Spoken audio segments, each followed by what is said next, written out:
Estamos começando o nosso mini meeting. Boas-vindas a todos os membros do programa de excelência. Como dissemos, vai ser um mini meeting semanais aí com temas bem bacanas. E hoje, para começar, trouxemos alguém já conhecido da casa, parceiro do IB já faz algum tempo, é o Fernando Brancati, da Ferjob. E o tema legal dele hoje é falar sobre gestão emocional em tempos de pandemia, um olhar da neurociência sobre as emoções. O Fernando é uma pessoa que trabalha muito em gestão de pessoas, humanização, e ele tem aí além de conhecimento, além de experiência na área empresarial longa, ele também tem muito da questão da neurociência. Ele vai contar um pouquinho, se apresentar, acho que ele se apresentar melhor do que eu. Já queremos agradecer, Fernando, sempre parceiro, sempre companheiro, e aproveitem aí o usufruo desse mini-meeting. Obrigada, Fernando. Olá, obrigado você, Beatriz, boa tarde. Obrigado pelo convite e pela confiança. Boa tarde para todo mundo que tá nos assistindo. Bom, eu sou um executivo, eu fui um executivo, minha formação é administração, engenharia, mas durante os últimos 15 anos eu passei à frente de RH de multinacionais. A última eu tinha 6 mil funcionários. E eu fiz uma especialização depois disso, em 2017, em neurociência. Então, o que eu quero trazer um pouquinho para vocês é essa experiência corporativa aliada a um olhar, né, que é o que a gente colocou, um olhar da neurociência sobre as emoções e sobre tudo isso que está refletindo, né, nas emoções agora em tempos de pandemia. Tá bom? Bom, a gente vai prosseguir. No final, a gente vai ter um espaço para perguntas e respostas. Tem uma breve exposição aqui, alguns slides, e a gente deve fazer isso rapidinho, tá bom? Bom, eu vou começar então. Deixa eu só, de novo aqui. Então, vamos lá. Deixa eu só colocar isso daqui um pouquinho mais para o alto. Então, a pandemia, né, do Covid, assim como ela se alastram algumas emoções, vamos dizer, alguns sentimentos, né? Que é a ansiedade, o medo e o pânico. Lembrar que a gente tem, o cérebro, ele tem, a primeira função do nosso cérebro é nos manter vivos, né? Então, ele, em algum momento, ele até é preguiçoso, né? Ele procura os circuitos que ele já conhece para guardar energia, para, no caso de precisar ter uma reação, ele conseguir reagir de modo rápido. Então, a alegria, o medo, a tristeza e a raiva, né, que a gente vai ver no próximo slide, que são emoções primárias, elas ficam muito presentes nesses momentos de incerteza. E a gente tem esse circuito cerebral, né, que é o sistema límbico, que ele detecta, né, ele fica ligado para esses perigos que ele não conhece. Porque os perigos que ele já conhece, a gente já tem uma trilha neural que basicamente ele já sabe como fazer, que é o automatismo. Mas aquele risco que a gente não conhece, ele fica sempre alerta. E, obviamente, que essa alerta de uma ameaça desconhecida, ela acaba gerando uma ansiedade e um estado de apreensão, que, em princípio, é bom. Em princípio, esse estado é bom. Por quê? Porque ele nos prepara para reagir. A questão é que quando você acaba exagerando e tentando antecipar cenários que a gente não conhece e que principalmente fogem do nosso controle, nós acabamos por amplificar essas ameaças e já anunciar esse estresse e principalmente essa síndrome de ansiedade de uma forma patológica, ou seja, ela começa a ser não mais um preparo para aquela situação, mas ela começa a ser uma doença, ela começa a ser prejudicial para a nossa saúde, tá? Quando a gente fala de emoções, nós vamos aqui, tá? Eu vou estar citando, tem vários neurocientistas famosos que falam sobre emoções, mas eu gosto muito de uma fala e de uma definição aqui do Antônio Damasio, que é um grande neurocientista, ele é vivo, um grande neurocientista português. Leiam qualquer livro de Damasio que vale a pena. Mas ele fala que nós estamos programados para responder através de uma reação emocional à percepção de certos sinais que caracterizam esses estímulos do mundo exterior para o nosso corpo, de uma forma isolada ou combinada. O que isso quer dizer? Que os nossos sensores principais, né, as nossas sensações, né, de visão, de olfato, de tato, de audição e de paladar, eles são a porta de entrada para as nossas emoções. Eles são o que a gente chama de sentidos aferentes da emoção, como a emoção se determina. E as emoções, como eu falei, as emoções primárias, alegria, existe uma certa... não existe um consenso sobre quantas emoções primárias ou emoções universais a gente tem.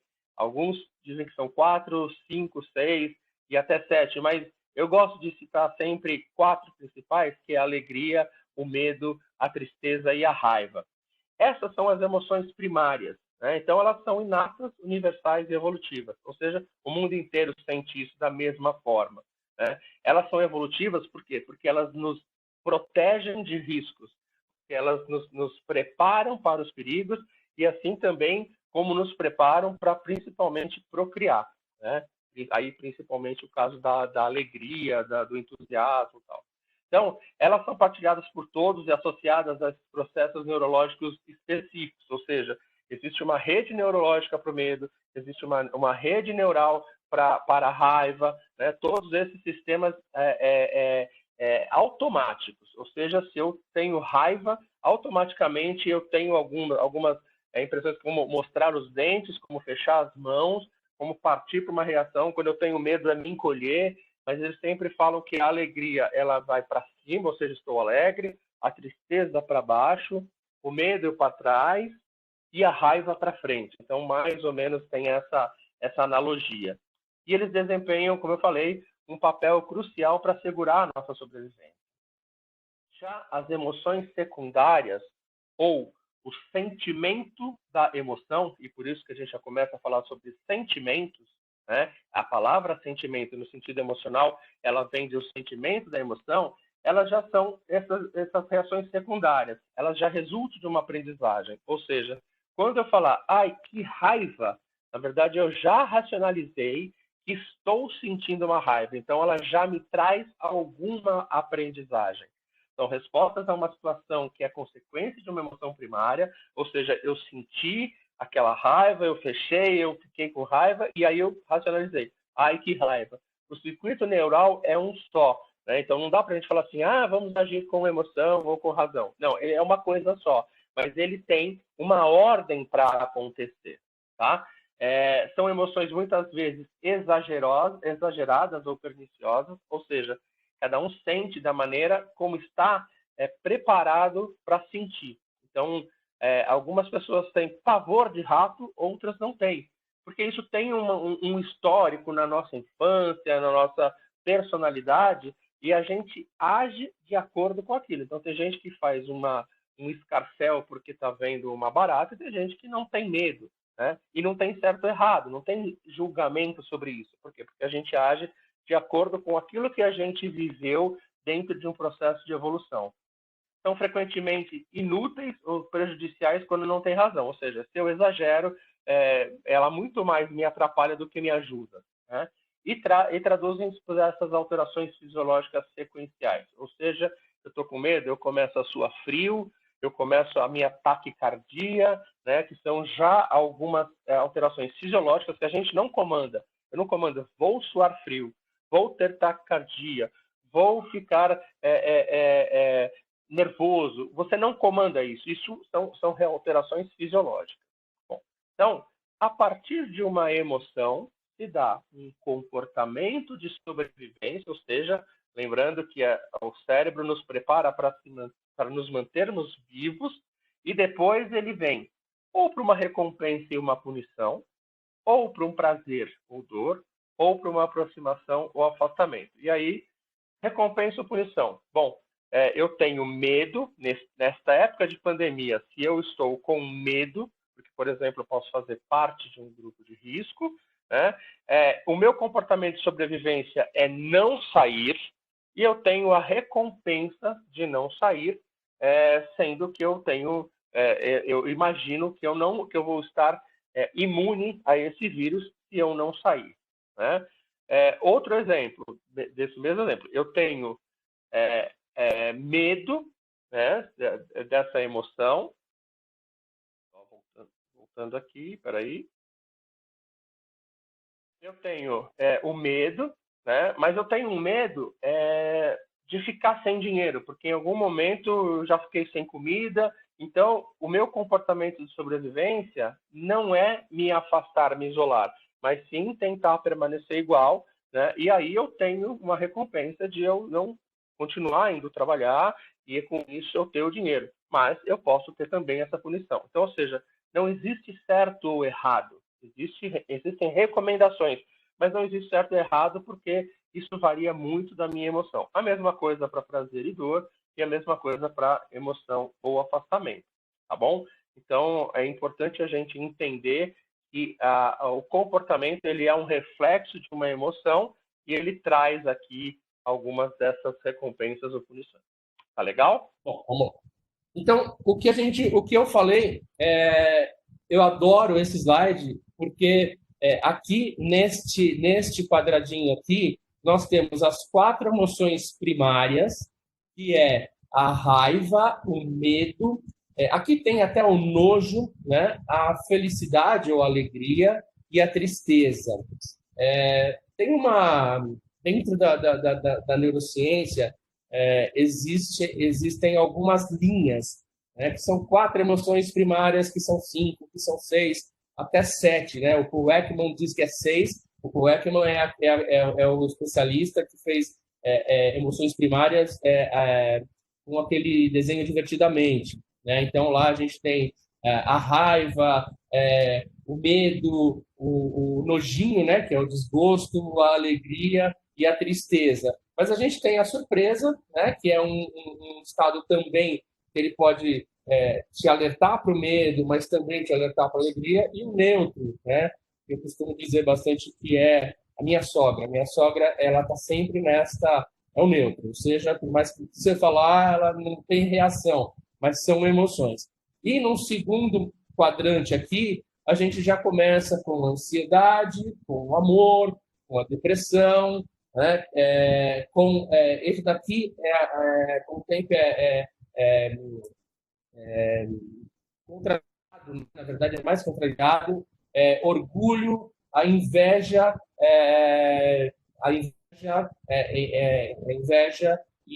e a vergonha, tá? Então, e aí, às vezes a gente tem a sobreposição, por exemplo, da alegria. Difícil a gente falar que nesse momento a gente está alegre, mas, por exemplo, às vezes você vê alegria e medo, né? Então você tem a surpresa, ou alegria e raiva, né? Você tem um senso de justiça, ou seja, eu estou alegre porque eu consigo ir no hospital, mas eu fico com raiva porque tem muita gente que não consegue ir ao hospital. Então aparece o sentimento de justiça. O que mais a gente tem visto agora é a tristeza, né, com o medo, que é o que está gerando ansiedade, a aversão com o medo, ou seja, que cria repugnância, ou seja, eu não gosto daquele cara, ele ainda, no momento de medo, ainda vai na televisão falar alguma coisa que piora. Então, eu crio uma repugnância, né, ou uma aversão, porque eu estou com muita raiva e com medo, então isso está me dando ódio daquela pessoa. Ou a gente viu recentemente, teve o primeiro-ministro, não, o ministro da Economia da Alemanha, que se matou há 2 dias atrás, e a gente vê a Alemanha como sendo uma das principais pontos positivos, né, nessa questão de contaminação na Europa, e o cara se matou porque, segundo o que estava escrito na reportagem do New York Times, é que ele tinha ficado muito preocupado com relação à economia. Né? Então, são alguns dos nossos sentimentos aqui. Tá bom. Então, assim, já entendi que nós temos essa ansiedade, que isso está gerando, mas o que a gente tem que fazer? Né? Então, daqui para frente, tem 2 slides para a gente terminar essa primeira parte expositiva, mas é justamente o que a gente faz com isso, como é que a gente se vira. Tá? Então, a primeira, agilidade emocional. Agilidade emocional, a Susan David, ela é uma cientista ela é uma psicóloga, mas ela é uma pesquisadora sul-africana, e ela, em 2013, ela cria esse termo agilidade emocional que eu gosto muito, né? Que é a capacidade da gente lidar com as emoções, sobretudo com a coragem para agirmos de acordo com os nossos princípios. Então é o seguinte, se eu tenho um princípio da empatia, eu procuro, neste momento, mesmo entendendo aquilo que eu estou sentindo, de ficar em casa, porque ao não ficar em casa, ao me expor, eu vou acabar expondo as pessoas que eu mais gosto, as pessoas que eu encontrar, as pessoas que eu trabalho. Mas isso é um princípio meu, né? Se tem uma pessoa, e a gente não vai entrar em nenhum juízo de valor nesse momento sobre isso, mas se tem uma pessoa que, sei lá, passou por uma crise financeira muito grande, e ele morre de medo de ficar sem dinheiro de novo, ele vai passar por cima dessa empatia porque ele vai querer ir trabalhar porque ele não quer mais ficar sem dinheiro ou correr esse risco. Então, assim, de acordo com os nossos princípios, que a gente age e que a gente interpreta as nossas emoções. Essa aceitação das emoções é o pilar de resiliência e de crescimento. A gente vai ver no próximo slide como fazer. Quando as pessoas têm o direito de serem emocionalmente genuínas, ou seja, a partir do momento que a gente se conhece e fala, outro dia meu filho falou assim, pai, estou com medo. Então ele foi muito genuíno, ele falou, pai, estou com medo disso, o que vai acontecer? Eu falei, não, calma, a gente está tomando todos os cuidados e a gente vai passar por isso vai passar e a gente vai ter que ter algum tipo de sofrimento. O sofrimento é ficar em casa e ele nem está sofrendo tanto porque ele fica o dia inteiro no videogame. Então, assim, dentro desse sofrimento, eu consegui falar assim, o papai também está com medo, mas a gente vai passar por isso. Eu consigo fazer com que ele se engaje, com que ele fala, não, então tá bom.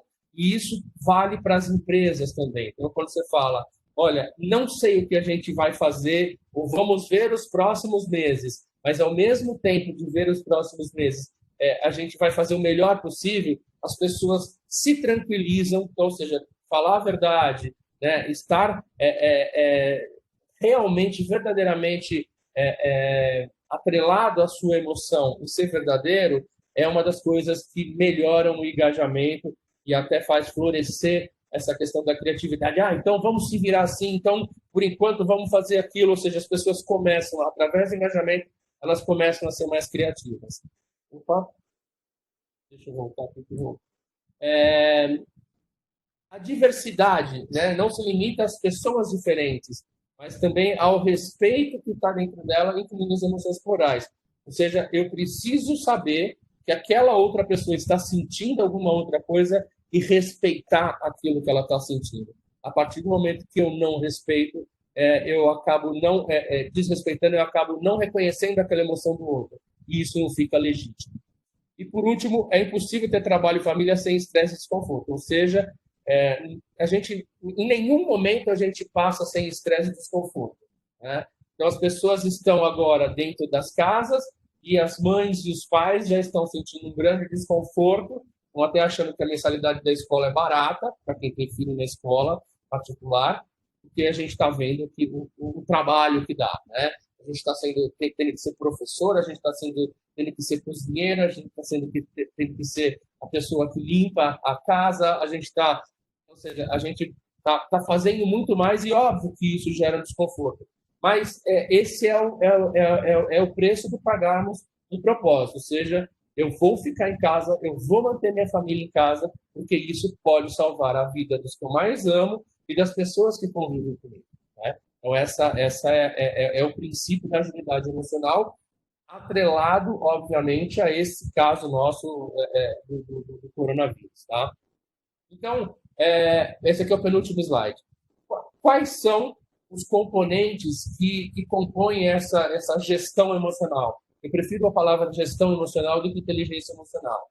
Então, primeiro, a autoconsciência, ou seja, eu preciso entender o que eu estou sentindo. Eu preciso reconhecer essa minha emoção. Que foi o que meu filho falou. Pai, estou com medo, né? Depois vem a autorregulação. Ou seja, eu estou com medo. O que eu vou sair? Eu vou sair correndo? Eu vou sair gritando no condomínio que eu estou com medo? Não, eu vou me fechar ainda mais. eu vou me cercar de uma série de cuidados e vou tentar, dali para frente, ter uma vida normal.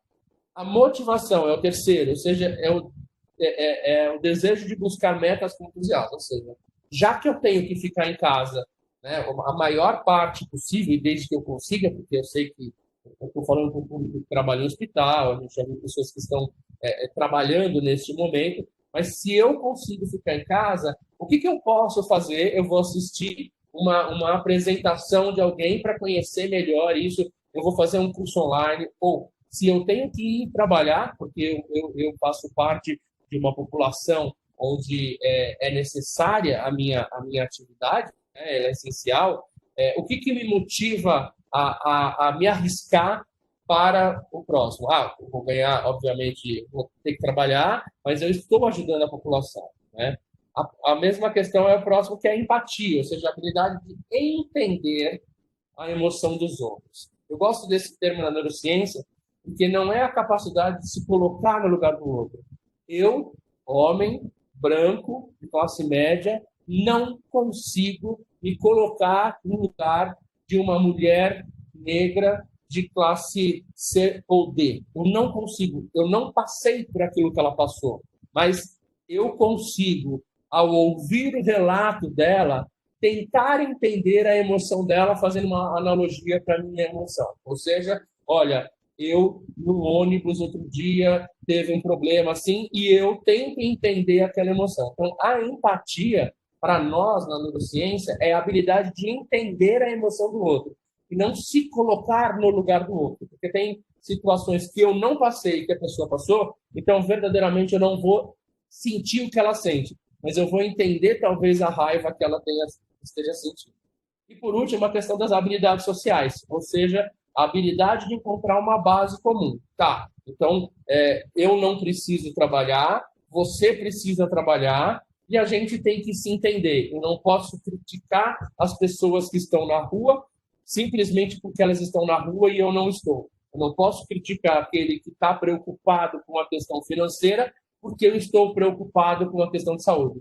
Então, assim, nós temos que encontrar essa base comum para desenvolver um relacionamento profissional, né? E não ficar, como a gente tem visto aí nas redes sociais, um criticando o outro, porque um está... Então, aí tem uma série de outras questões envolvidas que, na minha opinião, o que falta é empatia e habilidades sociais. E o último slide aqui, tá bom, e aí, como é que a gente evita? Como é que a gente se cuida? Então, tem aqui a Joana Carreirão, a gente tem um processo de mentoria aqui na FEPJOB, e a Joana, ela é naturóloga, ela também tem a formação de neurociência, ela é a nossa mentora de saúde e bem-estar, e ela mandou para a gente aqui alguns passos. Então, primeiro, o isolamento físico, porque o que nós estamos fazendo hoje é um contato social. Ele não é um contato físico, mas ele é um contato social. Então, o termo que a gente tem usado é um isolamento físico com contato social, tá? Para conter essa transmissão. Então, não temos a capacidade de hospitalizar esse número grande que a gente tem visto aqui em São Paulo, já os hospitais de campanha, sei que isso está acontecendo no Rio, sei que isso está acontecendo em BH, sei que isso está acontecendo em Fortaleza e em outros lugares, né? Mesmo saudável, a gente pode infectar outras pessoas, né? Cuidar da saúde, não somente para evitar contrair, mas também combater da melhor forma caso se contraia, né? Então, principalmente, cuidados com a higiene, isso é a prevenção. A imunidade, ou seja, ela vem de hábitos saudáveis, né? Então, estilo de vida, então, nutrientes isolados nesse momento. Eu ouvi que comer castanha do Pará é muito bom, então eu vou comer 6 quilos de castanha. Isso não adianta, isso não é prevenção. Prevenção são cuidados com higiene, em casa, mão, sabão, né? Água e sabão, álcool gel se você for sair, quando você estiver voltando, desinfectar, né? Então, nutrientes isolados. Estresse e ansiedade nos deixam vulneráveis, física e mentalmente. Então, ou seja, a gente ficar consumindo, né? Notícia que é o último passo aqui também. Ficar consumindo notícia ruim, ficar discutindo, batendo boca na rede social, isso aumenta o estresse e a ansiedade, e isso, inclusive, o estresse debilita e baixa a imunidade. Dormir bem, manter os ritmos, os horários, ou seja, não é porque a gente está em casa o tempo que você vai dormir à tarde, não vai dormir à noite, que você vai acordar de madrugada e trabalhar e no outro dia de manhã, ou seja, tente manter uma regularidade. E aqui é o mesmo que o 4, aqui não espalhar rumor, não espalhar, né? Quer saber a informação? Busca órgãos oficiais, busca meios da imprensa que você confie, né? Para que a gente não aumente esse problema. Bom, agora aqui, ó, só para vocês, são os 2 últimos slides aqui, então eu vou parar de compartilhar a minha tela aqui, deixa eu ver só como que a gente faz. Esse aqui, depois eu vou deixar os contatos aqui, se vocês precisarem também. Vamos lá.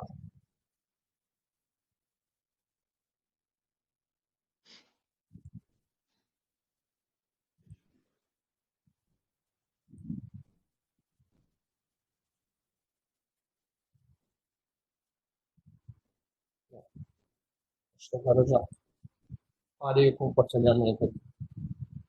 Beatriz, acho que é isso. Estou voltando. Perfeito. Fernando, super obrigada. Foi muito, muito legal, muitas explicações assim, bastante claras, bastante diretas. Eu queria agora combinar com vocês o seguinte: vamos abrir para as perguntas. Quem quiser fazer uma pergunta, por favor, ativa o seu áudio e ativa seu vídeo e faz direto para o Fernando. Tudo bem? Pode ser assim? Quem quiser pode falar, manda para mim na chat. Se vocês olharem, tem um botão, tem uma bolinha embaixo nos indicadores aqui, tem uma que é azulzinha, ela tem uma bola vazia. Essa é a chat. Você pode escrever falando, Beatriz, quero fazer uma pergunta. Aí eu falo, Alessandra, Fernanda, quem quer que seja, pode fazer a sua pergunta. Ali, e aí liga seu vídeo e liga seu áudio. Tudo bem? Alguém tem alguma pergunta?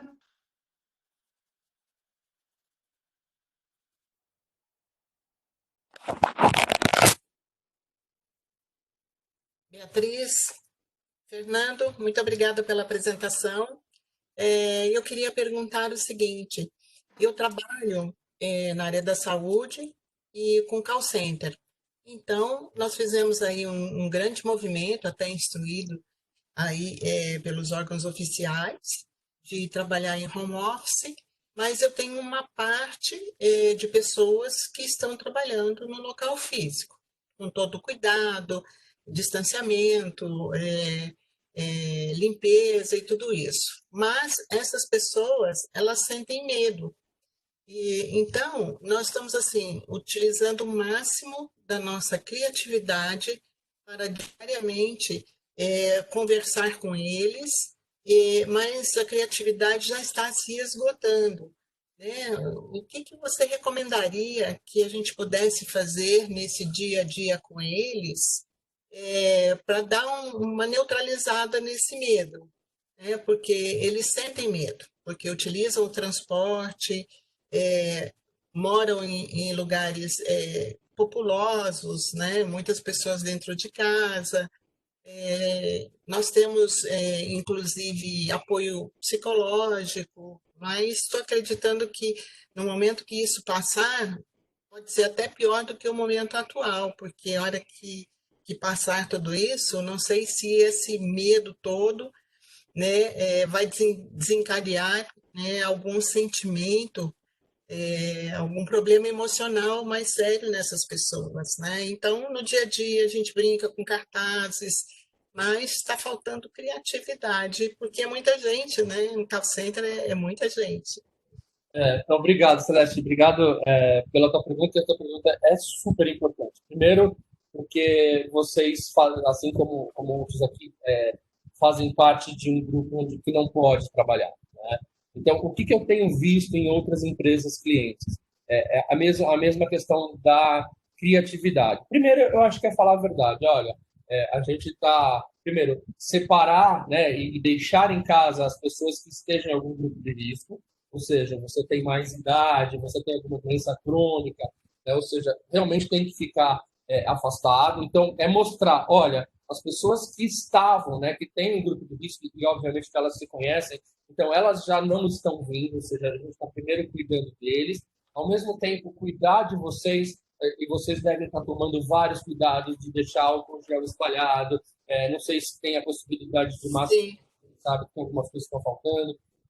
E eu acho que aí, e a Beatriz ela é expert nisso, mas eu acho que tem que ter alguns mimos, tá? Mimos mesmo, até porque o cérebro ele funciona como prazer e recompensa. Ou seja, a partir do momento que eu estou indo, o que eu tenho? Então, por exemplo, de repente mudar um pouco o horário de ida e de vinda, não sei se em função das escalas, devo entender. Já fizemos também.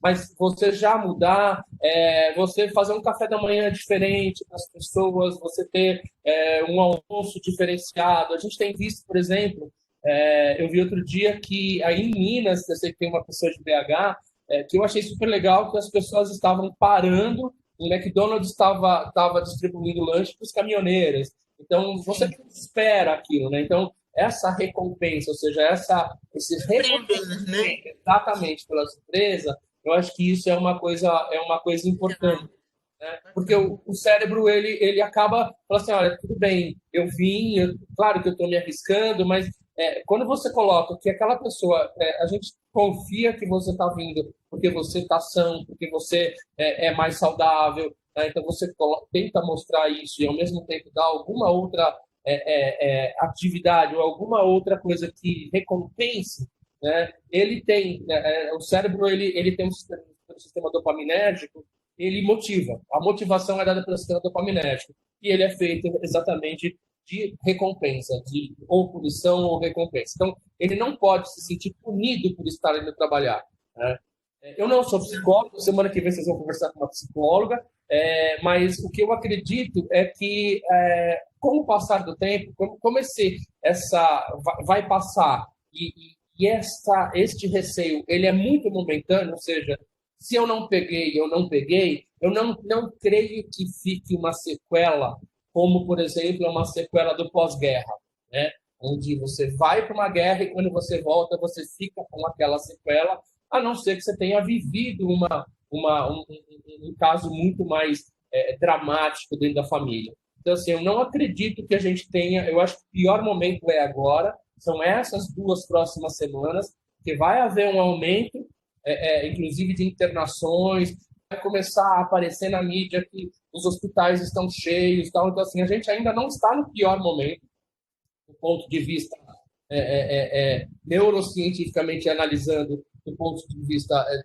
das ameaças. A gente vai piorar um pouco e a gente precisa prepará-los com relação a isso. Depois que passar, eu acho que as pessoas vão estar muito mais aliviadas, e aí eu acho que vida que segue, e muito melhor. Eu acho que a gente vai aprender algumas coisas que a gente não vai mais voltar atrás, né? Eu acho que isso vai ter, inclusive, um sentimento positivo. Mas é isso, Lécio. Eu acho que vocês estão fazendo uma parte do que vocês estão fazendo, e é surpreender e tentar motivar quem está lá. Não tem jeito. Tá certo. Muito obrigada. Temos mais perguntas? Quem quiser fazer pergunta, por favor, só fala o nome, empresa, que área que atua, por gentileza.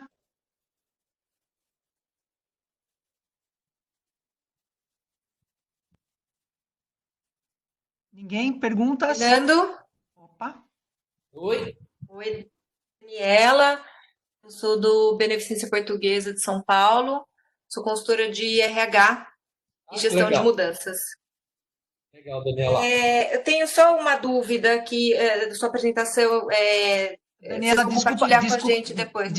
Daniela, desculpa te interromper. Tenta colocar o seu vídeo da cor cinza escuro para ele te ver também, que é importante. Pode ser? Aqui. Perfeito. Tudo bem? Eu no seu vídeo, né? Eu acho que vocês vão compartilhar com a gente depois, mas eu só queria entender uma coisa. Quando você fala das 4 emoções primárias e secundárias, ela no ser humano, ela vem nessa ordem ou não necessariamente? Então, não necessariamente. Porque existem, além de tudo, que tem ainda outras coisas, a gente tinha muito pouco tempo Mas tem um outro slide, que depois eu até posso incorporar na apresentação para mandar para vocês, que elas acontecem geralmente em duas vias, né? O sistema top-down e o sistema bottom-up.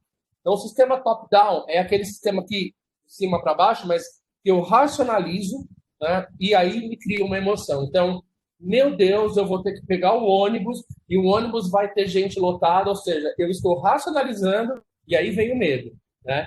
Que é diferente de uma pessoa que estava, nesse mesmo exemplo, que estava tranquila, entra no ônibus e vê o ônibus lotado, ou vê alguém espirrando, né? Que a gente fala que hoje você vê alguém espirrando, alguém tossindo, gera pânico, né? Então, assim, porque aí é o contrário, eu vejo alguém, então aí é o sistema que a gente fala bottom-up, que ele vem do sistema límbico para o córtex pré-frontal. Então, assim, não tem ordem e não tem muita lógica, né?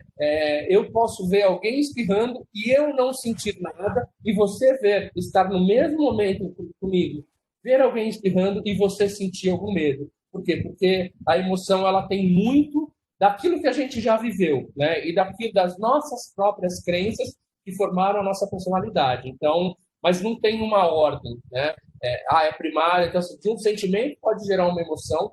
Por exemplo, a gente está aqui agora e a gente começa a pensar em qualquer político que não esteja, na nossa opinião, fazendo o papel dele, a gente começa a ficar com raiva. E é diferente, ou seja, é top-down. Eu estou pensando naquilo e aquilo me dá raiva.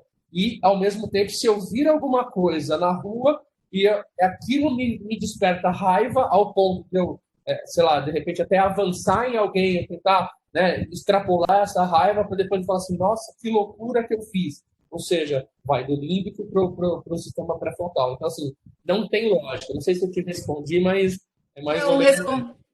Respondeu sim, é porque eu queria entender se a gente, no momento de decidir uma ação, se a gente se baliza por essa ordem ou não dá. Então, eu já entendi que não dá, então, ok.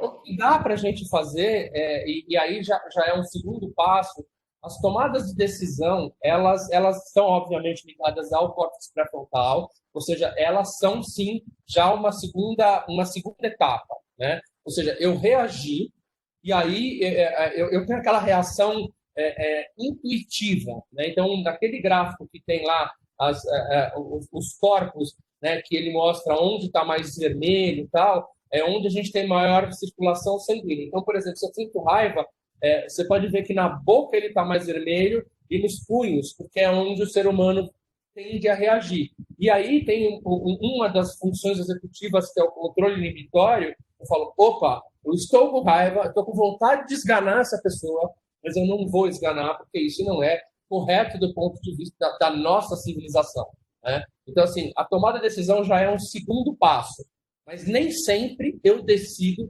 porque às vezes você sente essa raiva, esgana a pessoa, e depois, ou seja, a emoção raiva, ela foi antes de qualquer sentimento de planejamento de tomada de decisão, tá? Então, de novo, tem coisas que são inatas mesmo. Que assim, eu acho que a sua apresentação serviu bastante para né, para a gente ter um pouco mais de contato com a neurociência e tal, para a gente, como acho que tem bastante gestor aqui junto com a gente, e eu como RH, né, de entender a gente que tem que tomar a decisão, né? Nesse momento a gente tem que ter o equilíbrio emocional, ok, mas a gente também, com esse conhecimento, consegue tomar ações ou orientar ou fazer com que, baseado nisso, a gente consiga tomar ações para os nossos colaboradores que estão no front, né? Eu acho que essa é a riqueza do material também. E eu acho que essa é a grande vantagem e o que acaba, de alguma forma, separando ali os verdadeiramente líderes, né, independente da sua posição hierárquica. A gente tem lideranças que são natas, mas que são aquelas que são mais capazes exatamente de olhar o problema e pensar numa solução que se adeque, né? Então, isso é uma tomada de decisão. Liderança, ela está muito ligada à tomada de decisão. Então, assim, a gente como líder, eu fui RH durante 15 anos, e a única coisa que eu te falo, assim, eu estudei neurociência tarde demais, porque se eu entendesse tudo isso sobre regulação emocional, talvez eu não tivesse cometido alguns erros que a gente comete. Tá? Mas é isso mesmo. Será que eu consigo fazer mais uma pergunta, Beatriz? Mais alguém aqui querendo fazer uma pergunta, por favor, para deixar a Daniela para depois?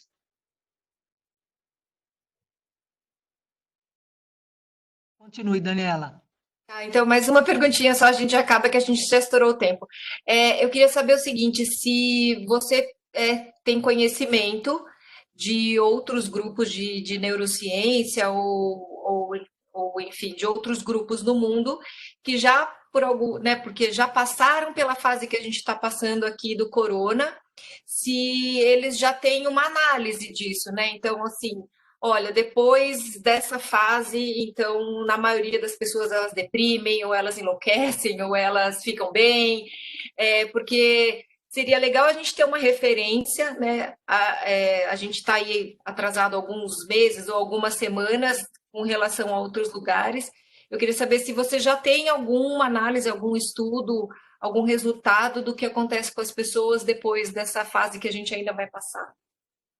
Então, essa ainda é uma fase prematura, principalmente na Europa, né?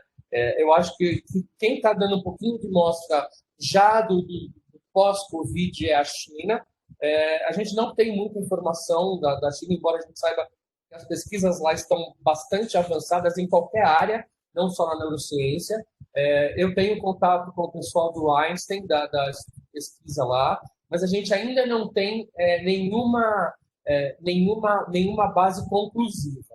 O que eu tenho feito constantemente? Eu tenho entrado nas publicações, principalmente PubMed, que são alguns bancos de publicações de estudos, tentando já verificar, mas existe um delay entre um estudo, entre uma comprovação e, inclusive, quando você edita e passa, né, notifica esse estudo. Então, a gente ainda não tem nenhum... O que a gente tem é a prática, basicamente, que está acontecendo na China, mas ainda não temos nenhuma evidência científica de quais são os próximos passos, infelizmente. Até porque o Covid não é novo, né? O Covid nós estamos, acho que, na quinta ou sexta geração, mas ele tem um poder que os outros Covids, né, que as outras formas desse vírus não tinham, né, que é a alta contaminação. Então, infelizmente, a gente ainda não tem nenhuma coisa editada, publicada, com uma base científica que a gente possa falar. Ah, legal.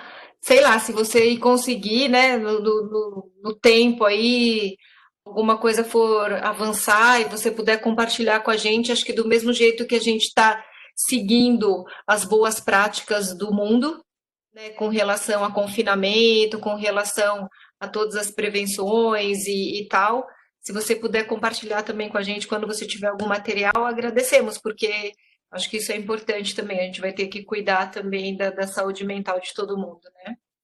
Com certeza a gente vai ter que cuidar e aparecendo alguma coisa eu mando para a Beatriz e ela distribui para você. Tá bom, Daniela?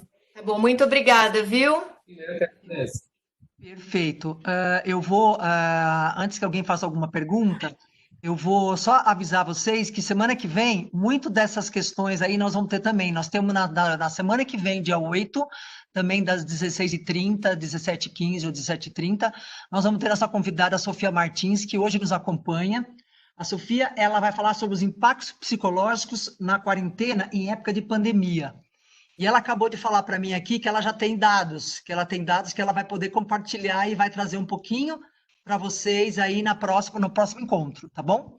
Então, só para encerrar, eu sei que o tempo está curto, de repente eu vou querer de vocês que me digam se 45 minutos é suficiente, precisamos pelo menos deixar 1 horinha, quero que depois vocês me avisem.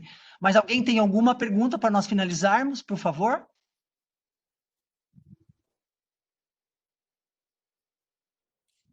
Eu estou bem, Bia. Achei o tempo também bastante adequado, achei bastante rico. E não esqueça de mandar para nós o invite da próxima. Isso, a ideia nós estamos assim, só para adiantar para vocês, vai ser a Sofia falando a impactos psicológicos, depois nós vamos ter desafios e dicas do home office, falando um pouquinho de direitos e deveres, o que é legal, o que não pode, o que pode. vamos ter uma pessoa também para falar sobre como manter uma gestão efetiva com resultados para o negócio nesse momento. É uma outra questão, porque pode ser que a produtividade em geral caia pelo medo, pela pressão, pela situação como é que está, e também por estar trabalhando num outro ambiente que não é um ambiente que nós estamos acostumados. Então, assim, tudo isso vamos fazer aí no mês de abril, e pela previsão nós devemos ter aí até 30 de abril, provavelmente, todo mundo nesse formato de trabalho. Ok? Posso finalizar com alguém fazendo a última pergunta ou hoje encerramos? Por mim, pode encerrar. Tá ótimo para mim. Agradeço mais uma vez. Eu pediria, então, que todo mundo pudesse agora ativasse os seus vídeos aí para o Fernando falar um oi para todo mundo, pode ser? Seu áudio e vídeo? Vou colocar na cor cinza escuro. Quem mais estão aqui que eu estou vendo? Celeste, Denise, Simone, Janete. Quem que está com o microfone bem no ouvido aqui? Quem não estou enxergando, quem é? O Lima, quem é o Lima? Flávio Lima, da Sompo. Ô, Flávio, você conseguiu, perfeito, Flávio. Consegui, já estou aqui faz tempo já. Super bom, super bom. Quem mais temos aqui? Tem pessoas que eu não estou vendo. Denise já vi, quem mais em cima? Olha, tivemos um grupo aí de umas 20 pessoas, tinham 41 pessoas, mas eu sei que a questão de videoconferência, alguns entram, não entram, enfim. Fernando, muito obrigada, Fernando. Obrigada aí pela sua parceria, pelos ensinamentos, pelas lições de hoje. Imagina, eu que agradeço o tempo de cada um de vocês, sei que é precioso, não é porque alguns estão em casa aqui, o tempo vale muito. Me coloco à disposição, se tiver alguma, como a gente falou com a Daniela, se tiver alguma informação, eu mando para a Beatriz. Também quero receber as informações de vocês aí e estou à disposição, mas muito obrigado, foi muito legal. Perfeito. Sofia, você está presente aí, Sofia? Mostra a sua cara, Sofia. Aqui sim, gente. Essa é a próxima, nossa convidada próxima aqui. Sofia, por favor, todo mundo quer te ver. Aí. Olá, prazer, pessoal, tudo bom? A ideia é que no próximo encontro a gente possa falar um pouco sobre esses dados epidemiológicos, não de forma exaustiva, mas pensando o que a gente tem de estudo de outras experiências de pandemia e agora com o Covid mais recente, sobre como a gente pode fazer aí uma interferência e minimizar os danos, né, psíquicos, tanto da quarentena quanto dos profissionais que estão expostos. Ok. E obrigada, Ótimo. Fernando, por a gente poder fazer esse link. Neurociências é uma área que eu não domino, mas eu acho fundamental a gente mostrar e cada vez mais disseminar essas perspectivas distintas de um mesmo tema. Eu acho que isso é só uma riqueza. A neurociência, ela traz, né, a biologia molecular, a medicina, a neurologia, mas a psicologia, ela é muito forte, né, principalmente a psicologia comportamental. Então, assim, até a filosofia a gente estuda bastante, mas é um apanhado de ciências e a psicologia está muito presente. Super obrigada, viu? Acho que vai contribuir muito para a próxima semana. Isso, e só lembrando para todos os que participaram hoje, vão participar semana que vem, o link vai ser sempre o mesmo, vocês vão entrar fácil agora, porque já abaixaram a plataforma aí na máquina de vocês, tá bom? Muito obrigada, ótimo, adorei ver todos, já tá colocando minha cara aqui. Denise, você aí, Denise? Aqui! Gente, obrigada, foi muito bom. Vocês que estão presentes aí, me falem, vocês acham que 45 minutos ou colocamos 1 hora? Poderia ser 45 e 15, que tem pergunta, né? Não sei, mas 45 minutos eu acho que foi bom tempo. Eu também acho adequado, porque a gente tem mais um pouco de tempo para conversar, fazer perguntas, dar 1 hora. Tá bom. Ok, fechado então. Meninas, obrigada para todos. Obrigada. Tchau. Beijo virtual para cada um de vocês. Para todos. Obrigada. Tchau, obrigada. Tchau. Tchau.